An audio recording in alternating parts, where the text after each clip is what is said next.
Next target থাকবে টঙ্গিপাড়া। আমরা ওই বলছিলাম টঙ্গিপাড়া গোপালগঞ্জের নাম রাখবো না, আমরা রাখবো না।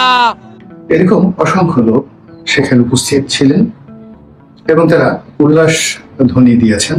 বঙ্গবন্ধু বাসভবন ৩২ নম্বরে যারা ধ্বংসযজ্ঞ চালিয়েছেন তাদের একটা সোজা ছিল যে তাদের পরবর্তী টার্গেট হলো টঙ্গিপাড়া। তারা ঢাকা থেকে সদর বলে টঙ্গিপাড়া যাবেন এবং টঙ্গিপাড়াতে গিয়ে বঙ্গবন্ধুর যে বাসভবন সেটি ভাঙচুর করবেন। এখন পর্যন্ত তার মাজার বা তার যে কবরস্থান এটি ধ্বংস করার কথা বলা হয়নি, তবে ওখানে দুটো বাড়ি রয়েছে, একটা হলো বঙ্গবন্ধুর পৈতৃক বাড়ি আর তার পাশেই শেখ হাসিনা তার বসবাসের জন্য একটি নতুন বাড়ি নির্মাণ করেছেন সেই বাড়ি।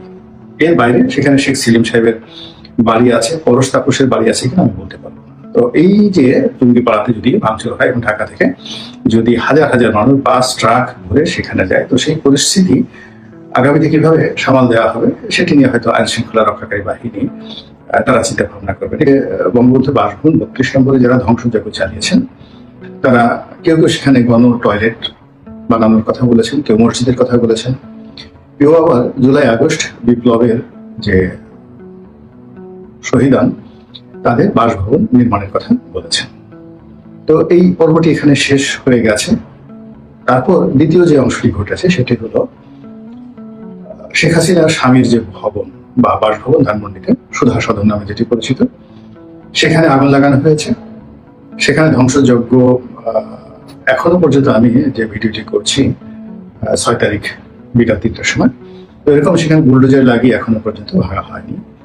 ইতিমধ্যে যে খবরটা আমরা পেয়েছি সেটা হলো সারা বাংলাদেশের অনেক জায়গাতে, বিশেষ করে বরিশালে আমির হোসেন আমু, তারপর আব্দুর রফ সেনিয়াবাস সাহেবের যে পারিবারিক বাসভবন যেটি আবুল হাসনাত আবদুল্লাহ এবং তার ছেলে সাবেক মেয়র সাদিক আবদুল্লাহ থাকতেন, সেখানে বুলডোজার বা ভেকু লাগিয়ে সেটিকে ভেঙে চুরমার করে দেওয়া হয়েছে।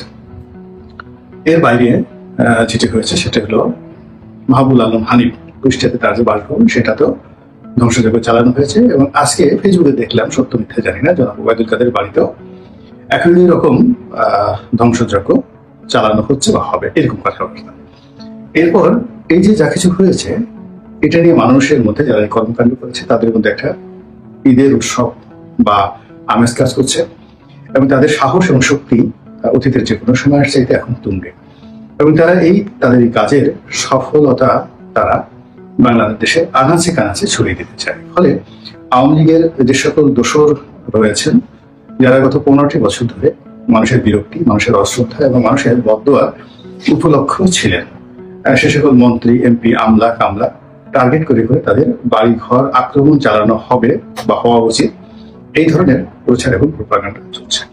তো ধরুন সে অর্থে যদি বাংলাদেশের ৩০০ জন সংসদ সদস্য যারা আছেন তাদের বাড়ি ঘর, যে সকল সচিব ছিলেন, আইজি ছিলেন, তারপরে সেনাবাহিনীর যে সকল কর্মকর্তা ছিলেন, বিশেষ করে যারা ডিজিএফআই কর্মকর্তা ছিলেন, এনএসআই কর্তা ছিলেন, পুলিশের বিশেষ বিভাগের কর্মকর্তা ছিলেন যেমন হারুন, বিপ্লব কিংবা হাবিব অথবা বেনজির, তো তাদের বাড়ি ঘরকে টার্গেট করে যদি আগামী এক সপ্তাহের মধ্যে এইভাবে আক্রমণ চলে, এটাকে আপনি কি বলবেন? দ্বিতীয়ত, সেই যে বঙ্গবন্ধু বাসভবন ৩২ নম্বরে যারা ধ্বংসযজ্ঞ চালিয়েছেন তাদের একটা সোজা ছিল যে তাদের পরবর্তী টার্গেট হলো টঙ্গিপাড়া। তারা ঢাকা থেকে সদর বলে টঙ্গিপাড়া যাবেন এবং টঙ্গিপাড়াতে গিয়ে বঙ্গবন্ধুর যে বাসভবন সেটি ভাঙচুর করবেন। এখন পর্যন্ত তার মাজার বা তার যে কবরস্থান এটি ধ্বংস করার কথা বলা হয়নি, তবে ওখানে দুটো বাড়ি রয়েছে, একটা হলো বঙ্গবন্ধুর পৈতৃক বাড়ি আর তার পাশেই শেখ হাসিনা তার বসবাসের জন্য একটি নতুন বাড়ি নির্মাণ করেছেন সেই বাড়ি। এর বাইরে সেখানে শেখ সেলিম সাহেবের বাড়ি আছে, পরশ তাপসের বাড়ি আছে কিনা আমি বলতে পারবো। তো এই যে টঙ্গিপাড়াতে যদি ভাঙচুর হয় এবং ঢাকা থেকে যদি হাজার হাজার মানুষ বাস ট্রাক ভরে সেখানে যায়, তো সেই পরিস্থিতি আগামীতে কিভাবে সামাল দেওয়া হবে সেটি নিয়ে হয়তো আইন শৃঙ্খলা রক্ষাকারী বাহিনী তারা চিন্তা ভাবনা করবেন। এখানে আমি আমার আলোচনাকে দুটো অংশে আমি বিভক্ত করতে চাই। প্রথম অংশ হলো আজকের এই যে ঘটনাটা, এই ঘটনাটা কেন ঘটল। এক নম্বর কারণ হলো প্রকৃতিগত কারণে এই ঘটনাটি ঘটেছে।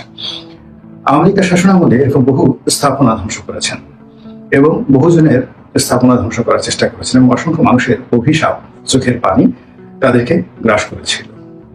বেগম জিয়ার বাড়ি ভাঙার কথা আমরা সবাই জানি এবং আমি একজন ক্ষুদ্র মানুষ, আমার বাড়িটিও 2022 সনে ভেঙে একেবারে মাটির সঙ্গে গুঁড়িয়ে দেওয়া হয়েছে। তো শেখ হাসিনার বাড়িকে নিয়ে তার যেভাবে আবেগ রয়েছে, অনুভূতি রয়েছে, আমার বাড়ি নিয়েও কিন্তু আমার আবেগ অনুভূতি কম নয়। এবং সেখানে যে নির্মমতা চালানো হয়েছে, একটা মিনিট সময় দেওয়া হয়নি কোনো মতে। আমার 75 বছর বয়স্ক বৃদ্ধা মা সেখান থেকে বের হতে পেরেছেন। আমার ভাইয়ের স্ত্রী এবং তার দুটো শিশু সন্তান, এর মধ্যে একটি শিশু সন্তান যার বয়স ওই মুহূর্তে 9 বছর ছিল, মেয়ে সন্তান। সে ওই যে ঘটনার যে দৃশ্য বা তাণ্ডব, এটার কারণে কি হলো, সে রীতিমতো মানসিকভাবে অসুস্থ হয়ে পড়েছে এবং এখনো পর্যন্ত তার সেই মানসিক যাকে বলা হয় অসুস্থতা রয়ে গেছে। দ্বিতীয়ত, আমার যে ঘরে সেই 60 সন থেকে আজ অবধি পরিবারের অনেক মূল্যবান জিনিসপত্র সেখানে ছিল, টাকা কড়ি সোনা গহনা অনেক কিছু ছিল। তো সেইগুলো লুটপাট করার জন্য বিশেষ লোকদেরকে ভাড়া করে আনা হয়েছিল, প্রায় 100-150 লোককে ভাড়া করে আনা হয়েছিল। এবং বুলডোজারের সাথে আবার হাতুড়ি দিয়ে এই বাড়ির ইট পাথর ভাঙার জন্য আরো 100-150 লোক ভাড়া করে আনা হয়েছিল। এবং পুরো ঘটনা ঘটানোর জন্য প্রায় 200-300 পুলিশ সেখানে দাঁড় করিয়ে রাখা হয়েছিল। একজন ম্যাজিস্ট্রেট ছিল, টিএনও ছিল এবং তৎকালীন ডিসি যে ছিল তার লোকজন ছিল। ফলে 2022 থেকে আজ পর্যন্ত আমি বলতে সাহস পাইনি যে ওই ঘরে আমার কত টাকা লুট হয়েছে, কত ভরি স্বর্ণ সেখান থেকে লুটপাট করা হয়েছে। এবং যখন 1 মিনিটে নোটিশে সেখানে এক কাপড়ে আমার মা, 75 বছরের বৃদ্ধা মা, যার অনেক স্মৃতি ওই বাড়িকে ঘিরে, আমরা ওখানে আমাদের ভাইদের জন্ম হয়েছে, আমাদের বিয়ে হয়েছে, আমাদের সন্তানদের জন্ম হয়েছে। তো এই স্মৃতিগুলো আমাকে কিভাবে রীতিমতো পাগল বানিয়ে ফেলেছে, যেটা এখনো আমি স্মরণ করলে পাগল হয়ে যাই। কিন্তু তারপরেও আমি কখনো বদদোয়া দেইনি। আমি সবসময় চেয়েছি যে আমার মতো যারা কষ্ট পেয়েছে, আল্লাহ যেন এই কষ্ট অন্য মানুষকে না দেয়। কষ্টের খুব বেদনা, প্রায় 1 বছর আমরা রীতিমতো ঘুমাতে পারিনি। এরকম আমার মতো যারা হাজার হাজার মানুষই সারা বাংলাদেশে রয়েছে, যারা আওয়ামী রেজিম দ্বারা নানাভাবে অপদস্থ হয়েছেন, ক্ষতিগ্রস্ত হয়েছেন। এবং তখন ওই সময়টিতে আমি বলেছিলাম, সেই 2013-14 সন থেকেই আমি বলেছিলাম যে বেগম জিয়ার বাড়ি ভাঙার যে সিদ্ধান্তটি, এটি রং সিদ্ধান্ত। এটির ফলে আগামীতে যখন ক্ষমতা আসবে বিএনপি বা ক্ষমতার পট পরিবর্তন হবে, তখন 32 নম্বর এবং সুধা সদনও রক্ষা পাবে না। শেখ হাসিনার জমানাতে এই কথাগুলো বহুবার আমি লিখেছি এবং বলেছি। এবং একটা সময় যখন সিদ্ধান্ত হলো শহীদ প্রেসিডেন্ট জিয়াউর রহমানের মাজার যেটি আছে ওটা ওখান থেকে সরিয়ে অন্য জায়গায় নিয়ে যাওয়া হবে, তখন আমি বলেছিলাম যে এই কাজটি দয়া করে করবেন না, এটি হারাম, এটি কবিরা গুনাহ, এবং এই কাজ যদি করা হয় আগামীতে বঙ্গবন্ধুর মাজারেও কিন্তু আক্রমণ চালানো হবে। যাই হোক, যারা ক্ষমতায় ছিলেন তারা কখনোই অন্য কারো কথা শুনেন না। তাদের মতের বিরুদ্ধে কেউ কোনো কথা বললে কিংবা তাদের চিন্তা এবং আদর্শের বাইরে কেউ কোনো কথাবার্তা বললে তাদেরকে তারা গণশত্রু হিসেবে ধিক্কার জানায়। ফলে আমার অবস্থা আওয়ামী লীগে তখন ওইরকমই ছিল।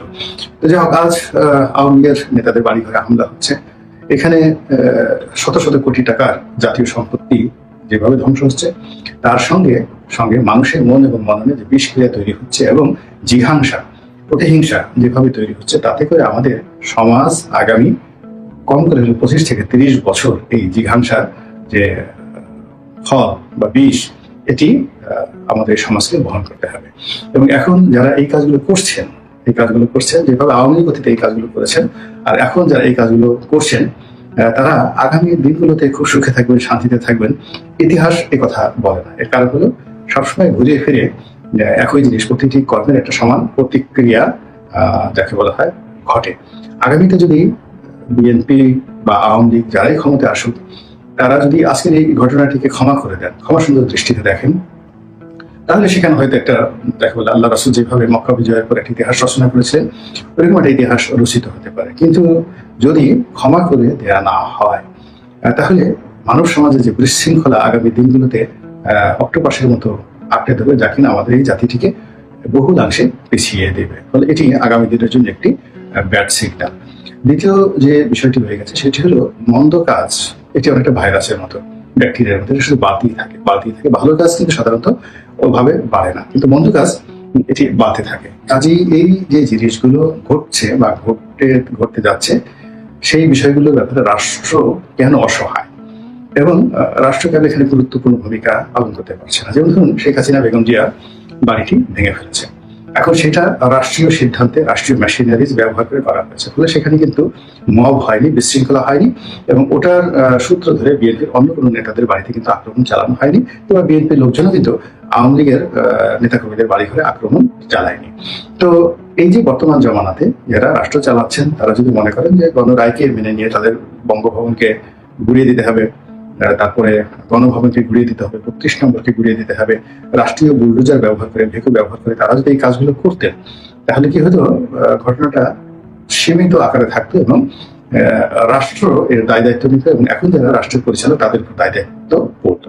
কিন্তু এখন যেভাবে রাষ্ট্র এই টোটাল যে মবটা হলো, এই মবের ব্যাপারে তারা চোখ বুঝে থাকলো, অথবা তারা অসহায় হয়ে পড়লো, অথবা তারা এটা প্রিভিলেজ দিল, অথবা তাদের সামর্থ্যের বাইরে এই ঘটনাগুলো ঘটলো, অথচ দায় দায়িত্ব কিন্তু কোনো অবস্থাতেই ডক্টর মোহাম্মদ ইউনূস থেকে শুরু করে তার যারা কর্তা ব্যক্তি রয়েছে কেউ এড়াতে পারবেন না। অধিকাংশ এর সঙ্গে হাজার হাজার হাজার হাজার মানুষকে